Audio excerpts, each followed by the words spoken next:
Good afternoon, everyone, and welcome to this, the third of our 12 destination energy webinars for the ex-forces or still serving community. I'm Steve Barrett, and I'm a veteran, and today we're focusing on the opportunities available in the clean energy sector for people leaving the armed forces or looking to change career direction and take their next steps. So whether you're transitioning from a technical role, an operational role, or leadership role, there's a place for you and for your skills in the sector. Our energy and utility skills strategy 25 to 30 makes the challenge clear and the opportunity clear. Across the energy and utility sector, more than 312,000 new people will be needed by 2030. And in energy alone, the industry is expected to need an average of 22,400 new people every year out until 2030, which may fit with your timescales or not. That matters for service leavers because this sector needs people with technical capability, discipline, leadership, teamwork, safety awareness, and the ability to perform in high-pressure environments, all strengths that many in the military already bring. That includes people transitioning from roles such as turbine engineers, planners, armourers, officers both senior and junior, and non-commissioned officers. It also includes people whose experience have been built in logistics, operations, comms, maintenance, project delivery, or team leadership. Too often people assume energy careers are only for those with direct industry experience, but the reality is much broader than that. There is a role for everyone, and employers are increasingly recognising the value of transferable skills that come out of that military experience. In many cases, employers are not simply looking for someone who has done the exact same job before. They're looking for people who can demonstrate the right behaviours, attitude, and potential for the role. For those leaving the military service, that means your ability to work safely, lead others, solve problems, follow process, and adapt quickly and stay calm under pressure, which I'm sure we've all been there, can be just as important as formal sector experience. If you're motivated, reliable, and ready for your next challenge, this sector may be far more open than you think. So what makes these opportunities especially exciting is they're not just jobs for today, they're pathways into long-term careers and industries that keep the country running and will play a central role in delivering net zero energy security and environmental improvement and economic growth. So in terms of today then, this is about making that feel real for people leaving the service or for those who have already left.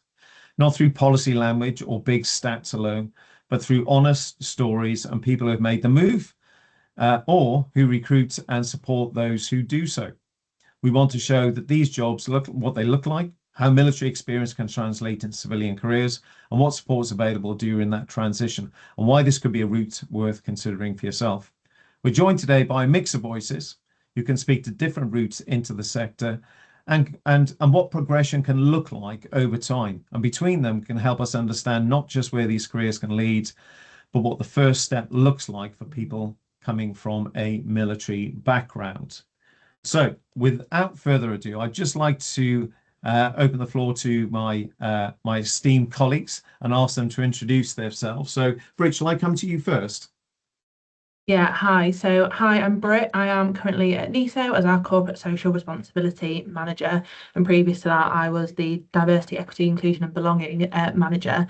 So I looked after a lot of the Armed Forces work. I helped NISO get to the Silver Covenant in less than 2 years was being a new formed organisation, which I think is super exciting. Do a lot of work within the recruitment space as well. And how do we support our recruitment teams in getting just getting that understanding of what an Armed Forces CV looks like and how can those skills transfer over. And I'm also a very proud Armed Forces partner. Thank you for having me. Brilliant. Thanks, Britt. And for those of you who don't know, NISO is the National Energy System Operator, so absolutely critical right at the centre of that energy transition across the UK. So thanks and welcome, Britt. And Simon, can I ask you to introduce yourself, please? Sure. Thanks, Stephen. Simon Carpenter. I'm the Transformation Director at SGN. SGN stands for Scotia Gas Networks, just to confuse everyone. That we own the yellow gas pipes in the whole of Scotland, hence the Scotia bit, but actually we also Southern Gas as well. So everything that's south of London, from Poole to Kent, and just touching into central London. So I've had a mixed career after leaving the army just about 10 years ago.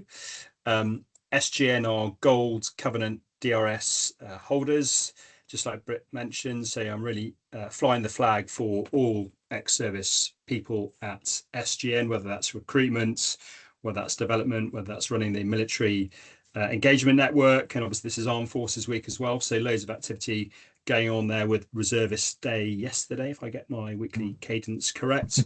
And also I felt a slight fraud, as Stephen mentioned, because this is about renewables. So just to put that one to bed, gas is not going away. Even NESO has said that gas is required for the next couple of decades at least. And then with biomethane being put into the network, and potentially hydrogen as well, which we're running a concept demonstrator up in east of Scotland to produce a zero carbon energy network using hydrogen. SGN's really driving the way on this. So really excited to be here. Thank you, Stephen. Fantastic. Thanks, Simon. Yeah, and I think that hydrogen and be it a mix or fully transitioned across into hydrogen is going to be absolutely critical going forward. We don't have that stored energy infrastructure, so the skills which are associated with those and where we go to next is hugely critical. So yes, absolutely delighted to have you with us today. Thank you very much. So Jason, can I come to you next? Good afternoon, Steve. Thanks for this opportunity for letting me speak today. So essentially, I am fairly new into the wind industry. I'm a wind turbine technician for Full Circle Wind. I've been in the company about a couple of months now, and I've just recently left the Royal Engineers after 21 years service. I started off as a plant operator mechanic, went my way up through the ranks, and found myself into a position of an MPF, which is primarily civil engineering, and then obviously skipped across to the wind industry upon leaving. So that's it. Thanks, Steve. Fantastic. Thanks so much, Jason. And look, it's great to have you here because you've just left, right? This is kind of like, this is a real lived experience, and it'd be great to kind of pick through some of those questions in a second when we get to those. So really appreciate that. Thanks very much. And finally, but by no means least, Justin, can I come to you? Great, thanks, Steve. Hope you can hear me okay, and good afternoon to all. I left about just over 3 years ago after 27 years in the army. I work at something called the UK Atomic Energy Authority. We're an arm's length public body, so it's sort of public servants rather than civil servants. But our specific mission is to deliver something quite exciting, quite novel, called fusion energy as a bit of a sort of panacea to help solve the sort of climate crisis and energy crisis, etc., etc. So really exciting organisation, about 2,500 strong. Since I've been here 3 years, I do a whole load of interviewing, a bit like Britt's point, actually. I see a lot of CVs, a lot of interviewing, and I've managed to get about 6 or 7 ex-military into our organisation. We do have an armed forces network as well, which we're just about to sign up to the Armed Forces Covenant. So really passionate about helping others come out of the transition out of the military, particularly having been in it for 27 years, where you feel quite locked in. It's all you've known since your kind of late teens, early 20s. But that's me. Thanks. Fantastic, Justin. And look, I think that's a great story here, isn't it? We were talking about, having possibly brushed shoulders in Bosnia quite a few years ago. I think was the conversation went, and I think people going into things like nuclear and just kind of shows that doors are open all over the place, and actually for the what you traditionally wouldn't consider as a potential career, there may be an option for you to look at there. But look, thanks very much for that. So I'm going to ask a series of questions. There is a chat function which you'll have access to, so please do feed into that chat function. I'm going to take the slides down in a second so you can see everyone a little bit clearer, but please do take the opportunity to listen to the stories and think about your questions as you're going through, and then I'll come to your questions at the end of this, and then we can go from there. But this is hopefully as interactive as we possibly make it within the realms of possibilities. But look, if you've got any questions at the end, please do ask away. So I'm going to take that down just for a second. And then I just want to kind of open the questions up and think about so if your first impressions coming into or coming out of the military and going into the business that you've gone into. I'll take it probably from Jason, from your experience first, because you've just gone in fresh. So how did that military background, how did it stand you in good stead for going into industry, and did it feel like a credible step that you were taking? Yeah, absolutely. I mean, as I say, I left as a WO2, and the position I had my eye on was essentially like an entry level. I mean, I've got to start somewhere, because I'm essentially moving from a civils background to like an energy background, and I didn't really have a lot of experience in that. So, you had to kind of, in my respect, put yourself in a mindset that, essentially you're not completely starting again, because you bring all those qualities with you, all those leadership qualities, the professionalism, all the team building skills, all that sort of stuff. So essentially, you're not completely starting again. But for me, it was kind of daunting. But after speaking with people within the industry and coming off the back of the military to wind program, which I may allude to later on, it kind of gives you that sort of sense of confidence that you are bringing all those qualities, all those attributes with you, albeit it is a kind of a steep learning curve at the same time. So that makes perfect sense. And I remember the transition myself, and I actually went into the nuclear industry, and it was like, crikey, how does this work? How do you have those transferable skills? But it's incredible how transferable some of those skills are. So that's really interesting. Britt, I just wanted to come to you, just in terms of people coming into NESO out of from a military background. I mean, how does that compare with other candidates that you get in? Because I know you're a big advocate of people coming out of the forces, aren't you? So just interested to hear your perspective. Yeah, from a personal viewpoint, I always find it super interesting about when we get veterans coming in and the skills that they have, and I always love to pick their brains on what have they seen, where have they been. I think it's so interesting.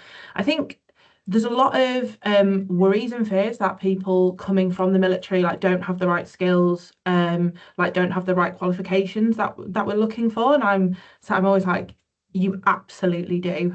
We really enjoy it when we see an armed forces CV. We actually have somebody within the recruitment team who specifically looks at armed forces CVs, because we know that sometimes the qualifications that people typically look for, people in the armed forces don't have that specific one, but they've actually done 5 or 6 years doing something that's actually the same. So we actually really look for those CVs, and personally I get really excited by it. I love learning from people, and I think people from the armed forces bring some incredible skills, experiences, especially the calmness under pressure is something that we definitely need within the energy sector. So I think we just get really excited by it, if I'm being really honest, and I hope that brings a bit of hope to people on the call that we want you in the sector, we want to see your CVs, we want to learn about you and everything you've done, and please don't be afraid of applying.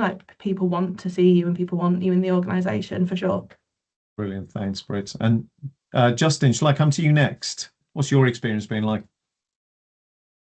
Yeah, thanks, Steve. I think picking up on Britt's point a little bit, actually, from someone that's interviewed a whole load of people, both ex-military and otherwise, I think I urge people, don't self-select when looking at a sort of job description that you might be applying for. I nearly did it myself with coming to the job I ended up leaving the army. This one I'm doing right now. You might sort of look at that and think, oh, I haven't really got that, and that's it. But be a bit imaginative about stuff you've done in your military life. I wouldn't go so far as saying bluff it, but do reinterpret stuff that you've done into stuff that the job description is asking for, and bring it to life with a military example. I mean, from my experience, the start point will be one of huge respect for anyone that's been in the military at all. So don't forget that as and when you approach going to an interview and things. Don't have that sort of imposter syndrome of thinking, well, I can't possibly apply for that role. Just give it a go. And also, in terms of one final point I just mentioned, I think is that sort of fear of the unknown. I mean, certainly I had it after 27 years. I felt pretty institutionalized, pretty protected in the comfort blanket that is the military. And then as I look back on it 3 years back now, of course, it's easier now, quite a bit of time after that. But in some ways, it's no different to your next posting, if you sort of mean, going to another country or working in a different coalition headquarters or something like that. It's no different. We're very good at throwing ourselves as organisations into very uncertain situations and making do. And that's all this is really. Just look at it as your next role, next posting, and back yourself. Yeah, advice. That's a great way of looking at it, isn't it? Yes, it's a new posting. It's somewhere where you go next. And I think from reflection on myself, I think you think you're going into a role that's going to be like as long as you served in the army, right, or in the forces, because that's where you've been used to. You've been used to that job security. But I think you will find that people do move around much more often, and the skills which you have are much more transferable, perhaps, than you think. But yeah, that's a great insight. Thanks, Justin. And Simon. Coming to you, what's your thoughts on this? Gosh, so I again feel a fraud because I didn't come straight out of the army into the energy sector. I went into wider utilities, so Royal Mail. I joined on their direct entry director scheme, so I ended up, from leading a couple of hundred people to, with the normal support of the officers and senior non-commissioned officers underneath me, to running a delivery office in Royal Mail, highly unionised, with only one other manager. So that was quite a challenge coming from the military, as you can imagine. I think just to pick up on Britt's point, and the whole point of today is to try and help people, look at utilities, look at energy as an opportunity. I've done loads of recruiting, as Justin also mentioned. A bad CV is a bad CV, whether that's a technical CV or whether that's an ex-military CV. So all I'd really ask people to focus on is actually what they delivered, and don't be too worried about, if the fit bit. And what I mean by that is not the thing on your wrist that counts your step, but do you fit? Do your skill sets fit this organisation, and would you make that organisation better? That's where I would start. I've just seen so many business analysts, technical project manager roles that just list out 100 qualifications with no mention of actually having delivered anything. So I think most military, and whether it's organising an adventures training expedition, whether it's getting everyone through their annual training, I can't remember what they're called now. What are they in the army? The things you have to do every year. When I did it, I think it's an annual personal fitness assessment, isn't it? Thank you. All those sort of things. Just these getting stuff done is really what organisations want to do. And in the military, we're very good at just being told, just get on, do it, deliver it, obviously safely. So I think my one call out would be that safety piece that.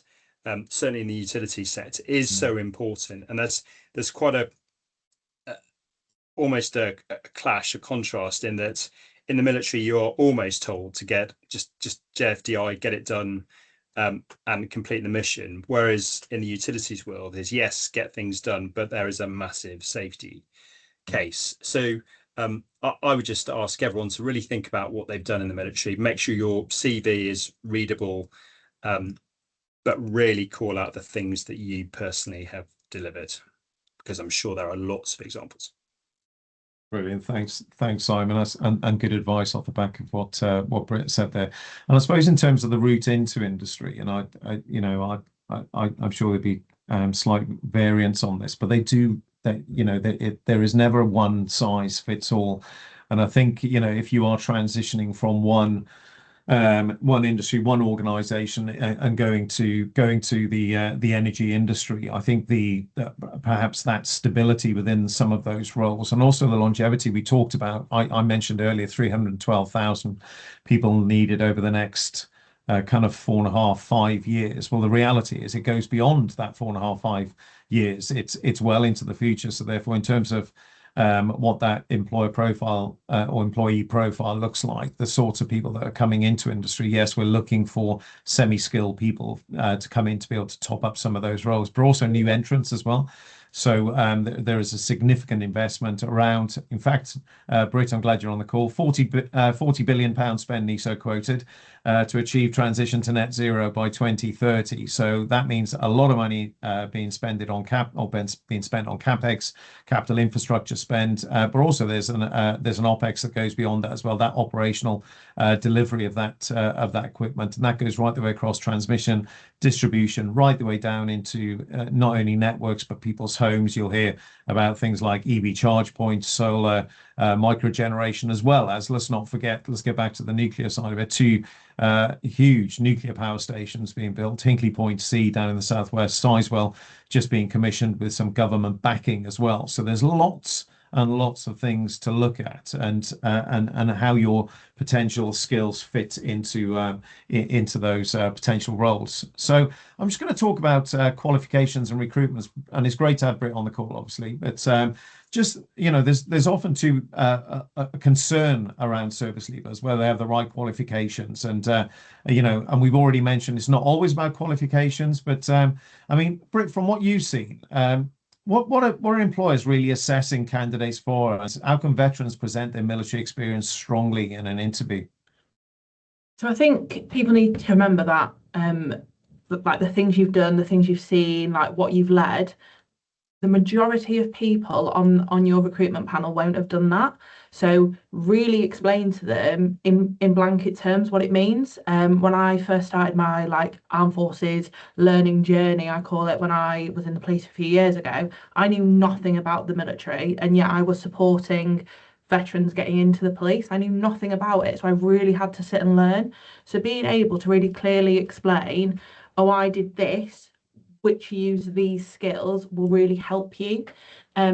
I think focusing on those transferable skills is what people are looking for, especially with the new jobs that need to be created. Like, we do know we've got a skills gap that needs to be filled. So showing your transferable skills, showing what you bring to the table as well. I think there's a real thing about veterans being sort of shy and really not selling their skills. They're sort of oh, well, yes, I did that, but that's not relevant here. It's all relevant, because like how Simon spoke about, the things you've actually done, what have you organised, those are things you do in the corporate world as well. So yeah, just be really, really clear on what you've done and what that means to people, because the people on the panel probably won't have that knowledge, and assume that they don't rather than assuming that they do would be my biggest tip.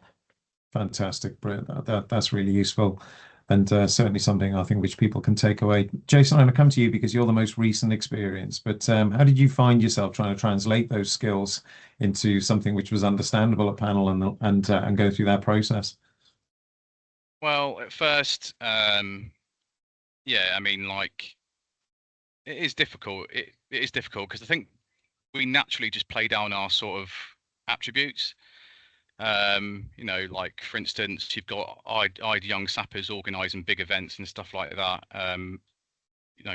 Sort of squadron level, and that is, in our sort of world, in the military world, that's probably something small. But in a corporate world or a civvy space, that could be something big and important. So yeah, it's just having the sort of support as well. Sitting down and sort of writing down what is this in sort of civvy speak as such, and having that sort of support from either the careers transition workshops, anyone really. So yeah. Yeah, sounds good. Yeah. And I'm glad you mentioned CTP there as well, because I think they have an important role to play. I think translating some of that work, and also I think certainly interestingly, when I reached out to CTP, I discovered it was something that I'd worked with when I was in the army, is now leading the CTP, which is quite bizarre, isn't it? A small world. But look, I think you're right. I think it's reaching out to people and not being shy, or I haven't met many people that are shy coming out of the military, to be honest, but you're absolutely right. You've got conservative, I think, about kind of about achievements, and people being perhaps playing things down is a key factor in this. But I think if I can come to both Justin and Simon, both are having I'm assuming come through Sandhurst or that military, and therefore the leadership skills and the transferability of those. But I mean, how did you find yourself kind of interpreting some of the things which you've done perhaps through that context? Simon, shall I come to you first on that one? Gosh, you must have read my blog, Stephen, that I really? done for yeah. So yes, I went to Sandhurst a scarily long time ago. Haven't quite worked out with Justin or you, Stephen, when we passed, but yes, it's a long time ago. The whole serve to lead piece is I still feel really empowered by it. That just the general strapline, without getting too deep, is you look after people and they'll look after you. Call it servant leadership, write a book on it. Doesn't really matter. But if you look after the team will look after you. That Civilian Street love, because it's the way it should be. But bizarrely, lots of organisations don't work like that. People just don't work like that. And sometimes you find, well, why are you doing that? It's not in your job description.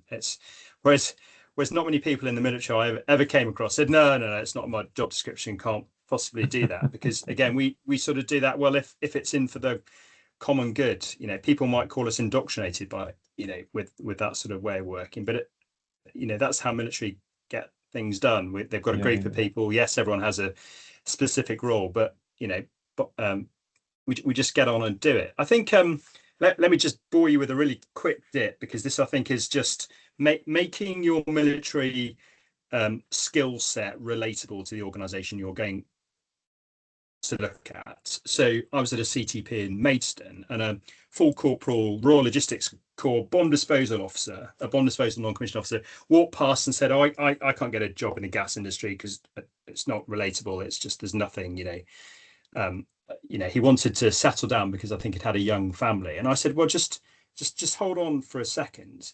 For those of you who remember, there's like the 4 C's in the army. If you come across an incident, confirm, clear, cordon, control, and that's what a bomb disposal officer does. And that's exactly what our first call operatives, these are the sort of the first people you phone when you have a gas escape, and they do exactly the same. It's not the 4 C's, it's something else, but they do that. They confirm there's a gas escape with not a metal detector or whatever the bomb disposal team have, but with a gas detector. They clear, so it would be troops normally in the military environment, but it's Mrs. Miggins or Mr. Smith from number 17 from that gas escape. And again, they have to work out, working with the police, how big that cordon needs to be depending on the levels they've recorded. Cordon and control, it's the same. And suddenly we had this very keen, enthusiastic member of the Royal Logistics Corps who's looking at a role in as a first call operative with SGN. So we think we're going to lose him to Cadent Gas in the Midlands, because A, it's where he wants to live, and B, Cadent issue some of their FCOs with BMW motorbikes. So I think he was a bit more excited about that. But again, just relating and having a little dit or vignette, however you want to describe it, to make your military experience relatable to the job. That's great. And there is a real variety in there, isn't there, of the skills. And I can think back to some of the skills which I've seen people developing over the years, and I've actually had a few ex-military colleagues go into the gas industry as well, and I think that seems like a good steady role to get into, I suppose. But there are at all levels, I think, and the skills, be they leadership or technical, and vary right the way throughout the military, and certainly the services as well. We see people coming out of the Air Force and the Navy as well, obviously, which is a key aspect of this. Justin, can I come to you on that one as well, please? Yeah, sure. Just picking up, I think, just where we left off actually a little bit. I don't think it's really down to Sandhurst particularly, or I think our kind of unique selling point, if you like, is I think our culture, and I think that's regardless of rank or service and all the rest of it. And I think it was touched on a little bit just then about that sort of attitude about, oh, hold on, that's not in my job description, or oh, hold on, that's after 4:30 today, so I'm not going to do it. So yeah, those sort of attributes are the real attractiveness of someone from the military going into the energy sector, and don't hold back on emphasising those in the course of interview or indeed application for interviews and the rest of it. Because I describe it as being, I think, our collective edge from ex-veterans and military folks is that it's not all about the self, whereas in civilian life, it's quite the other way around. The majority of stuff is all about self and what have you do, what are your qualifications, and how good are you at what you do. And that, I think, carries quite a long way. Particularly, I mean, listen, I could just base it on the 300 years I've spent here, but the people that stand out are those that are able to roll up their sleeves, just get on with stuff, which is not necessarily in their particular purview. And as I said, I think a couple of top tips: don't use AI in applying. That's rapidly changing that world, isn't it? But an AI kind of cover note or CV stands out a bit of a mile, and we've got tools that select those and deselect them pretty quickly. So make the time to make it personal. Expect a question at interview about why this particular organisation, why this particular role. I think all of us in the military have been to that point about having an edge about, not all about self. Reinterpret that about being passionate about whatever the mission of that organisation is. I think gets you a long way. So that's big. Great insight. Thanks, Justin. That's great.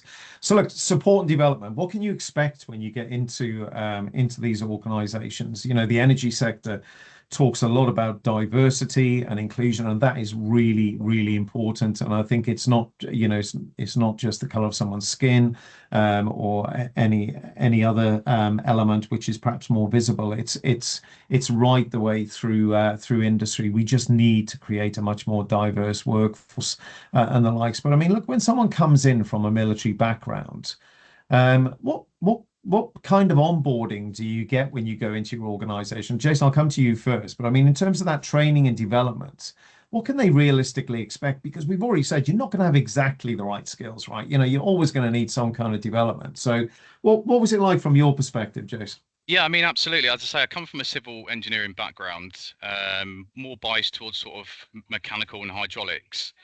And I'm essentially going in as a wind turbine technician where everything's electrical. So it was a little bit daunting at first. I was thinking, how am I going to get into this? You know, so I did some training, my BST, BTT, where they do sort of trickle feed you some electrical sort of knowledge and you know foundation sort of stuff. But yeah, I mean, when I went for my interview, there was a couple of technical questions, nothing too challenging, but it was mainly sort of human factors, attitude based. Okay. So, and that's what they're looking for. They're looking for, you know, your safety culture attitude, your professionalism. Can this bloke, you know, really basic stuff. Can this bloke follow instruction? Can this bloke listen? And essentially, is this bloke, trainable? So, you know, and after the interview, you know, I was, thank God, successful. You know, and then your sort of training journey goes sort of starts from then. It's sort of like in the military, they set your goals. Mm-hmm. So sort of like your yearly goals, these are like 3 monthly goals, and they get reviewed every sort of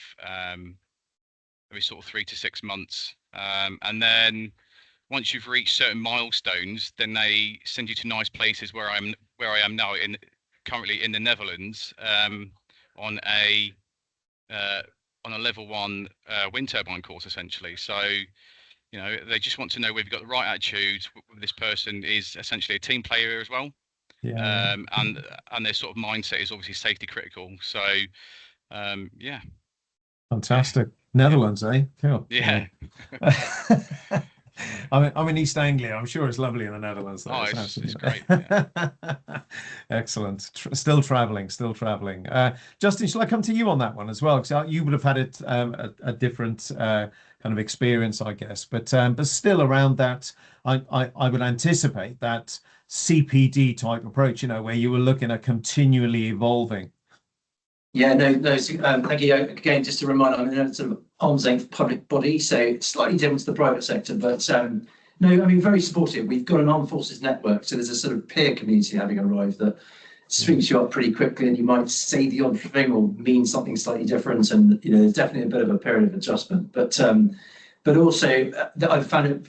It's been very supportive. So I had an old RQMS. I seem to remember had a great expression saying, "Quiet kids don't get toffees." And I've kept that with me for many a year, and I think that's true of transitioning out of the military. I think we get quite used to in the military every annual report or something. You've got some sort of development chat or what's your next course you want to be doing, and you know generally there's a lot of things signposted to you. I think out in certainly the public sector world, having come out of the military, you have to kind of create your own luck. Make your own justifications. I've been incredibly well supported. going on, for instance, an INSEAD, which is like a sort of international business school, 12-month sort of part-time distance course to sort of be qualified in what a chief operating officer should do, which is really useful. Qualified in back in October last year. But equally, where I work, we're generally very encouraging about people coming forward and developing people. And I mean, the bit that's really missing, as it comes back to this edge unique selling point, I think, is some of the basic tenets of sort of teamwork, just got talked about by Jason, but of leadership and management, which we kind of all have instinctively, and we've all had from basic training, whatever type of training, whatever service we've had. It can be a bit missing, certainly from my experience, and that's really where we can go. As I said, we've got that sort of edge, and that's where you can stand out from the crowd. Yeah, great. Thanks, Justin. That's really interesting. And Simon, from your perspective, what's your thoughts on that? Yeah, just building on what Justin mentioned, I think the strapline I remember is "Shy boys getting out." Justin, I learned that the harder way. So you are on your own, but you're not when you transition. So you are in that. There's no sort of standard pathway, which I think most of us come to expect in the military. Junior commander's course, section commander's course, platoon sergeant's course, staff college, senior staff college, top level staff college. Can't remember what it's called now. So yeah, there is none of that. So you do have to find your own way. But if you join an organisation that has a military network, whether they're bronze, silver, and gold, doesn't really matter. You just need to get a bit more comfortable about leveraging that network, and nepotism is a bad thing if it's taken too far. But actually, if a network allows you to understand the organisation, to understand opportunities, to understand where your skill sets may best fit, there's absolutely nothing wrong with that. And so you should feel comfortable leveraging it. Some of the team I work with, they've done very well historically by playing squash with some of the other senior leaders who wanted a squash player. Now, if you're on the one side of the fence, you'll go, "Oh, hang on, that's not fair. He's playing squash with the boss." But actually, if the boss wants to play squash anyway, and you've got an opportunity, then why wouldn't you jump on that opportunity again to get to know people? So I think it's just use the networks, leverage them, and feel comfortable leveraging them. Yeah. Good shout. So, Britt, I'm going to big shout out for NISO here, growing at a ridiculous rate at the moment. How do you onboard people? How do you bring people through and make sure they have the development that they need? Yeah, great question. So we recently had a veteran join our organisation, and we actually buddied him up with another veteran that had left the forces about a year prior to what he did.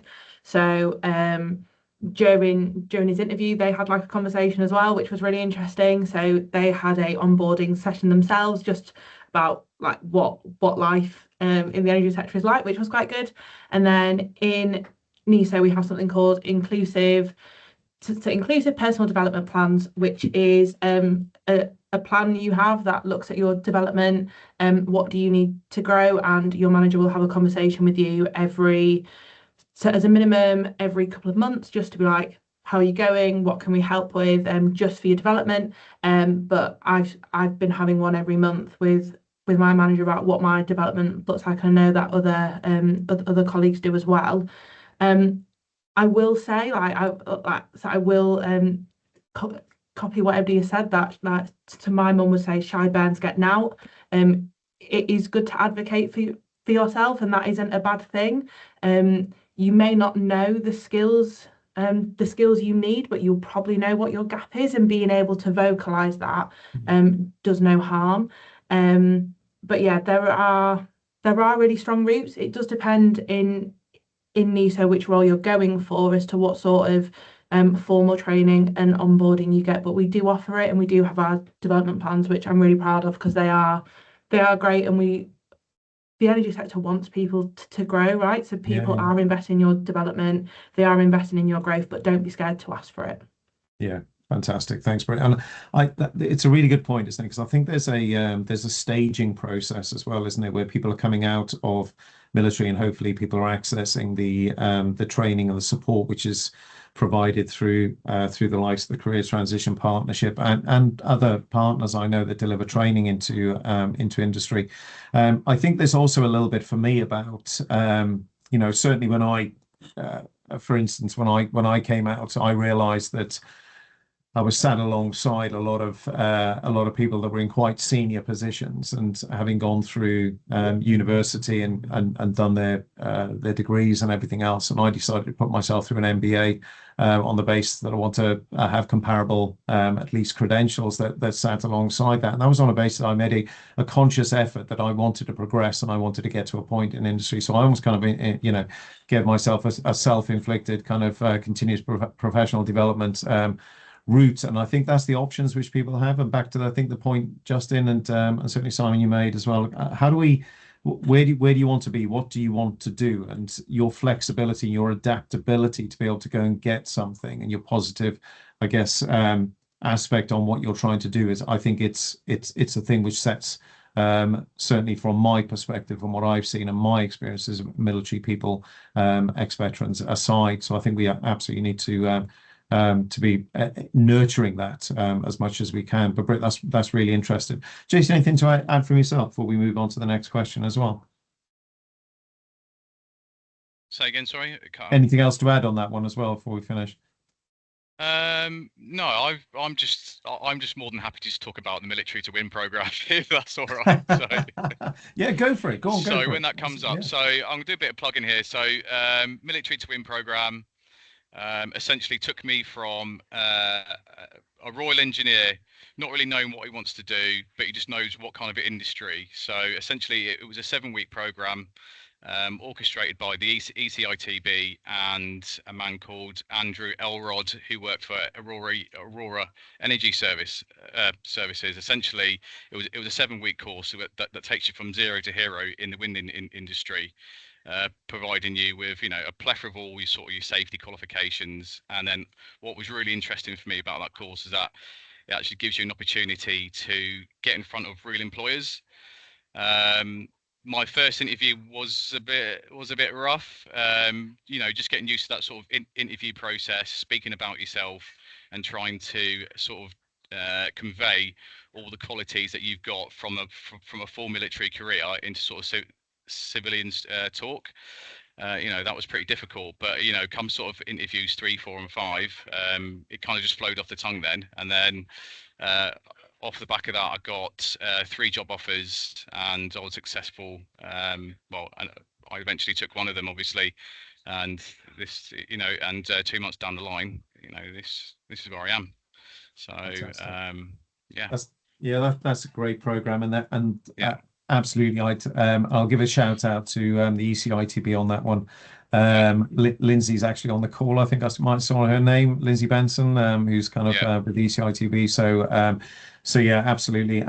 But look, if people are interested, do take a look at, and I'll pop some links up to websites, etc. in a second when I get to the end of this session. But and have a look at those, because there's a heap of partner organisations which we're working with on this. As I'm from a company called Energy and Utility Skills, and that engages right the way across that power, energy value chain, gas networks. But there is a heap of other organisations that support infrastructure, build, construction, as well as down into people's homes, and looking at various other elements of that. So there's a lot going on. There's a lot of support which is out there. But look, we're coming to the end of the questions. Great answers from everyone. But and if people can just think, audience, please, about a couple of questions and pop them in the chat. I'll come to those in a second. But just to close the set questions here. What would you say to someone that's leaving the armed forces who's interested in the sector, but they're unsure about whether their military experience would be understood? What would what's that one message you could give to them? And Jason, I'll come to you first on that one, if I could, please.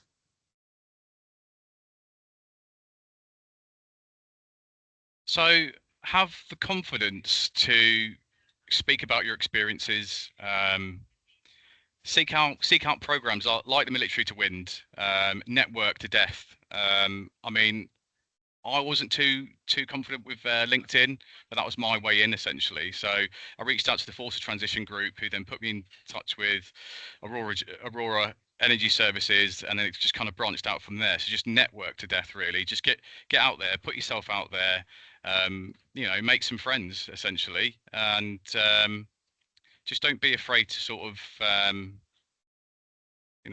apply your military experience and essentially sell yourself. So Yeah. Brilliant. Thanks, Jace. And Simon, on from yourself. Gosh, I think there are so many roles in utilities that it almost doesn't help having the utilities strapline at the front. So we have, I'll just call out some of the people in our network. We've got an ex-Royal Artillery head of network. So, I mean, that should be a Royal Signals comms type person, but we've got ex-Royal Air Force in HR people roles. We've got me in transformation, delivering IT, which is as an officer is quite challenging. I do have a degree, but again, it's very rusty. We've got VMs doing VM jobs. So there's some direct to direct jobs, and there's some that are completely 180 degrees, if not more, away from the roles they were doing in the military. So I think just to build on Jason's point, it's easier to find an organisation, and the gold, silver, and bronze tagging helps that can help you translate, because you can do as much. You can do lots yourself. You can make your CV as non-military as possible, but it also helps if the receiving organisation is there to help, again, to translate some of the things that might not get you through that sift. So certainly SGN, we have our recruitment team, a couple of them are members of the military network, and they will scrub each of the CVs on a one-to-one basis to help you do that. So if you find an organisation that can do that, then why wouldn't you try there first? Yeah. Brilliant. Thanks, Simon. That's useful. And Justin. Thank you. One thing I was going to say is don't be fixated by rank. And what I mean by that is in that sort of self-selecting sense about pitching for a job and a role. I think it's quite hard to hear when you're in the military, but certainly as a reflection looking back 3 years now out of it. My own example coming to this role, I didn't find out until I got the job, but in the last 5, I ended up sort of beating clearly, but someone who was a 2-star senior officer, about 3 ranks above me. But it's what I had on my CV and how I came across is what won the day, rather than whatever I'd done in the military life. So don't be fixated by rank. Take the plunge, be bold. I'm going to be a nice bit of advice, and be self-assured. I think you've heard that from a lot of us before, but don't tip over. I've seen 1 or 2 people come across being a bit arrogant, and a bit of a sort of, and this is more directed at sort of probably officers, I would suggest.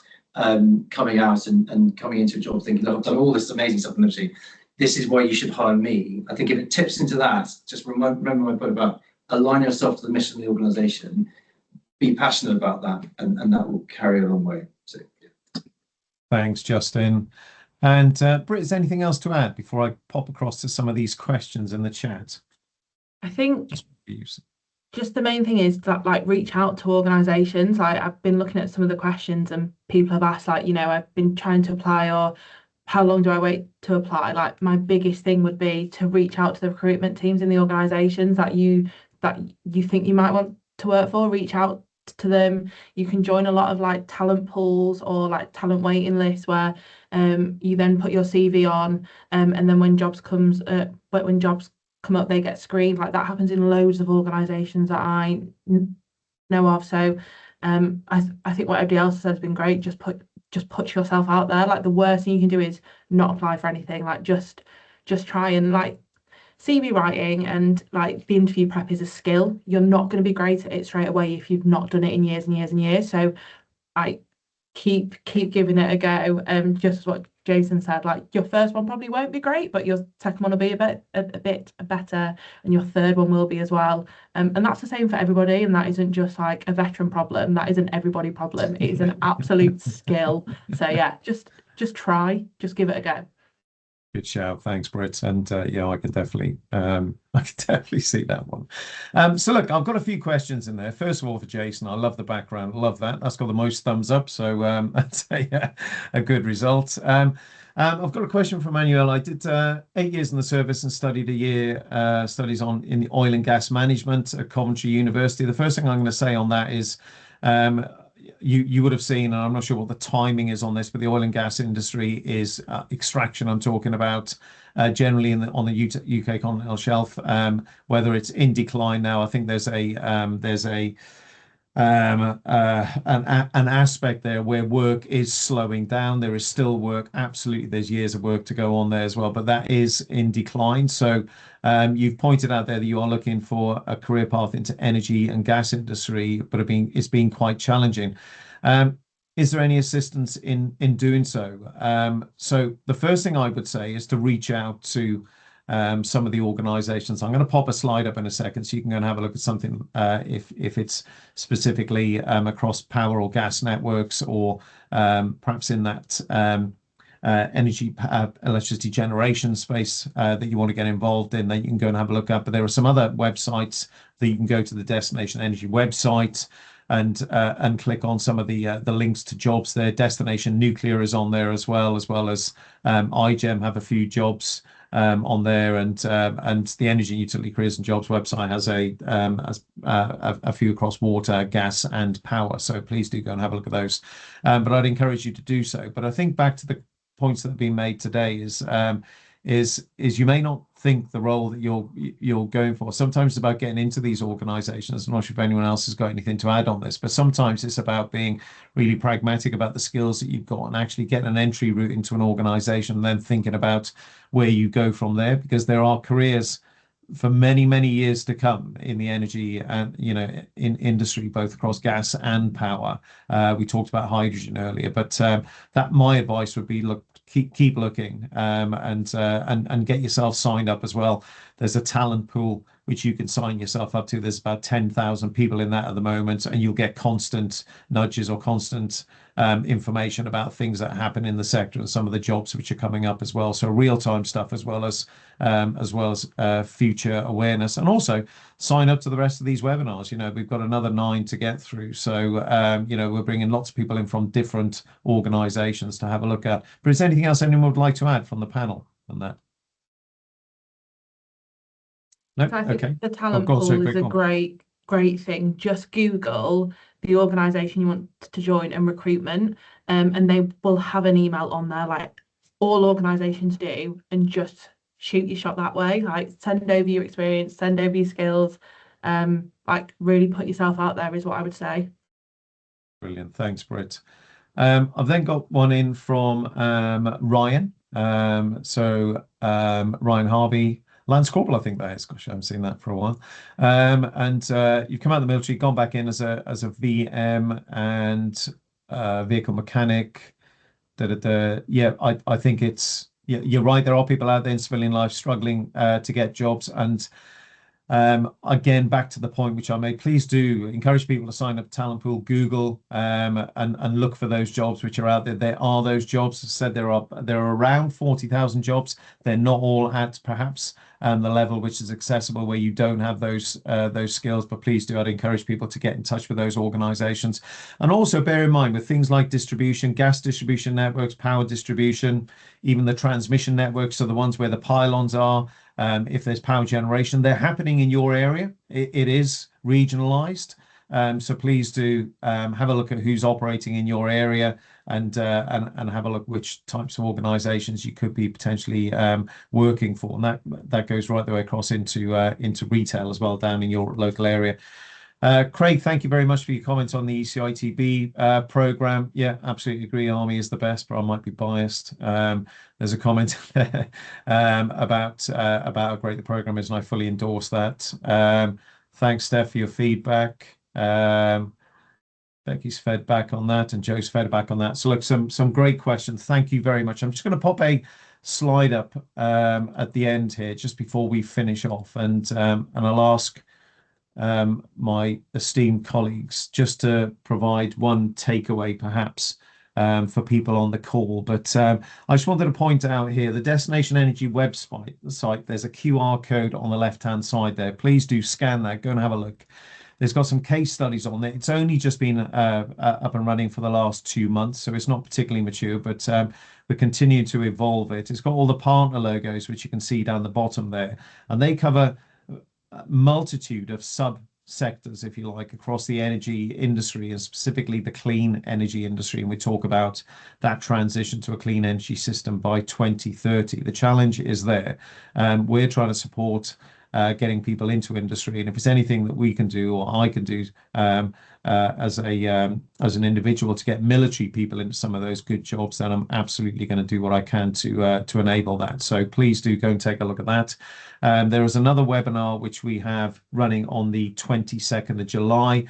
We are focusing on that one on school leavers, people coming out perhaps with GCSEs or A levels, but there will still be people from industry on there, so you'll still be able to get some insight into some of the things which are happening specifically on people's organizations, and lots of good things which are going on there. I'd also encourage people just to go and have a look at some of these trade body organizations and websites, because they're constantly talking about some of the news, some of the investments in infrastructure, some of the transitions, etc., which are happening. So all good stuff, and really to keep abreast of.